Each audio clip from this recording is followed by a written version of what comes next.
सत्संग की चर्चा करने के लिए, और हम ऐसे मूर्ख प्राणी हैं कि यहाँ पर सत्संग की भी चर्चा होती है तो हम नहीं आते।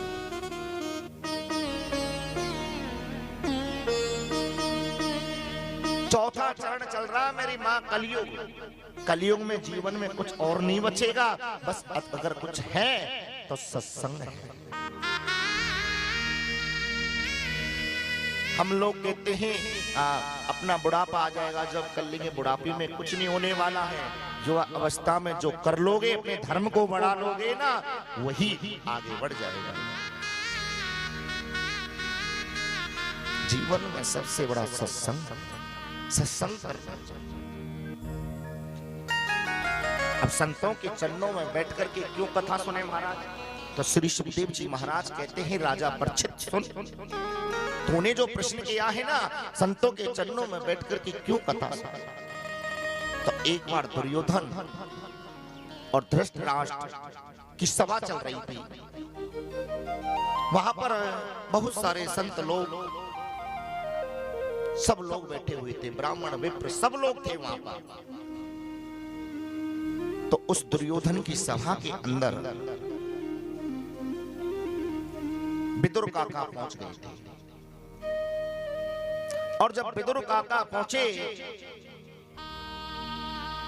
तो पास में खड़े हुए हैं। इतने में विदुर काका के पीछे पीछे भगवान कृष्ण भी पहुंच गए।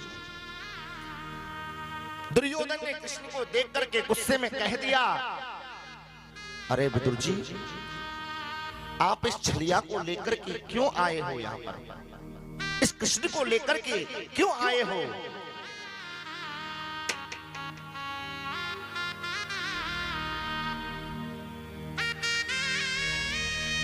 कृष्ण ने देखा, अरे दुर्योधन, तूने मेरा इतना बड़ा अपमान कर दिया, तूने मेरे काका विदुर का भी इतना बड़ा अपमान कर दिया।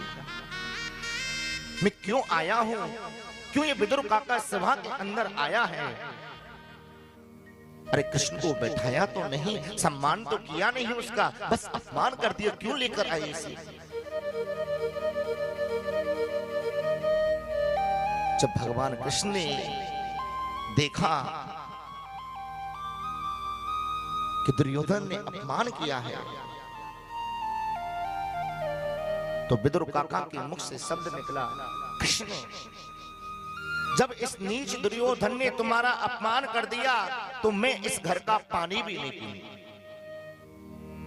चलो कन्हैया, आप भी चलो यहां से।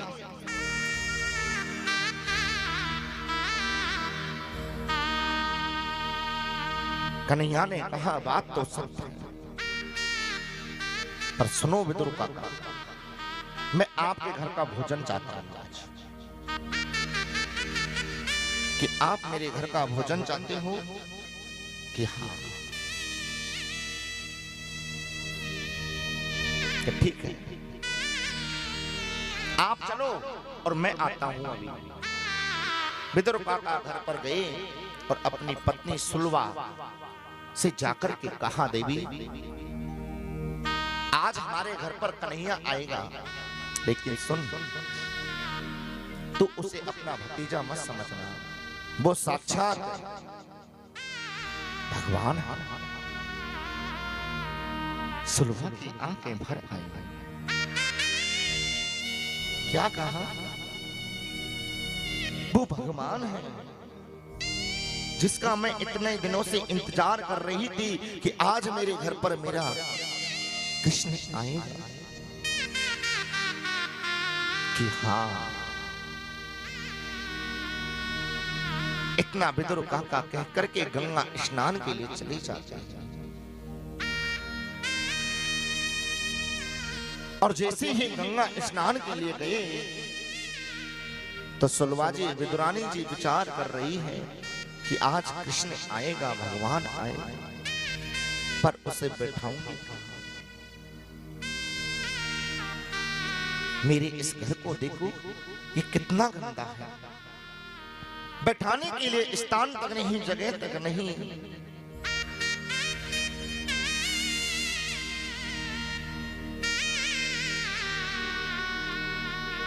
क्या सच में कृष्ण आएगा? कुंडी लगा दी ईंट की। चलो मैं सफाई कर लेती हूं। कुछ सफाई करना प्रारंभ किया। इतने में भगवान श्री कृष्ण उस दरवाजे पर पहुंच जाते हैं, कुंडी को खटखटाना प्रारंभ कर देते हैं।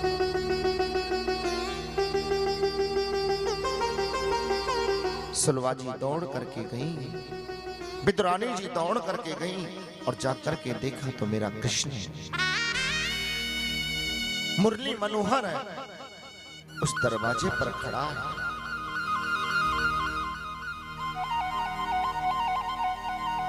देखना प्रारंभ किया, क्या मेरा कृष्ण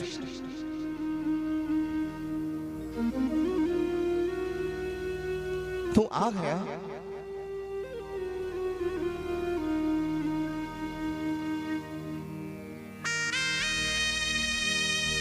कितने दिनों से मैं ये आंखें, ये पलकें बिछा करके बैठी थी कि आज मेरा कृष्ण जरूर आएगा।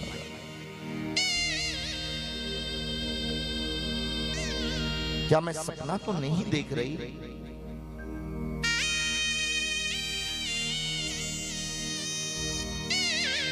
सच कहो,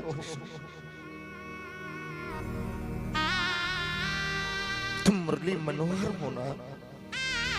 हाँ काका, तुम्हें मेरा इंतजार था ना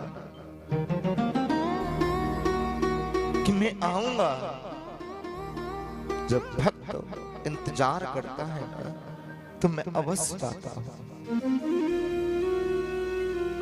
तुम मुझे कितने दिनों से याद कर रही थी कि मेरा कृष्ण आए, मेरा कृष्ण आए।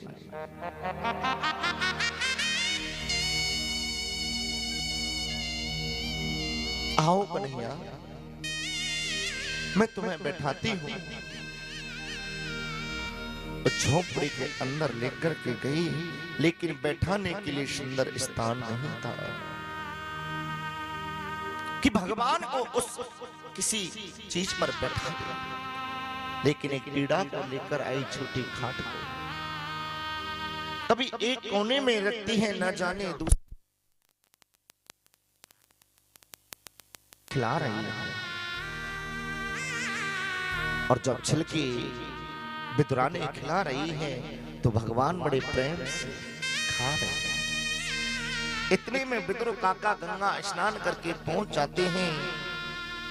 अरे कन्हैया, तू क्या कर रहा है? ये खाने की चीज है, तो छिलके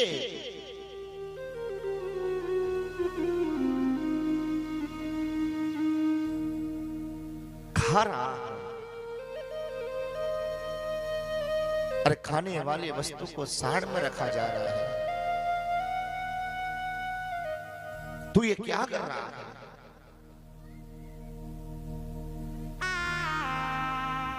कन्हैया कहने लगे, सुन काका, स्वाद छिलकों में था,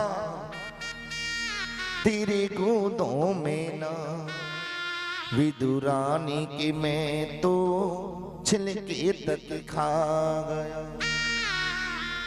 चतुराई जिसने की मैं उसको मिला नहीं।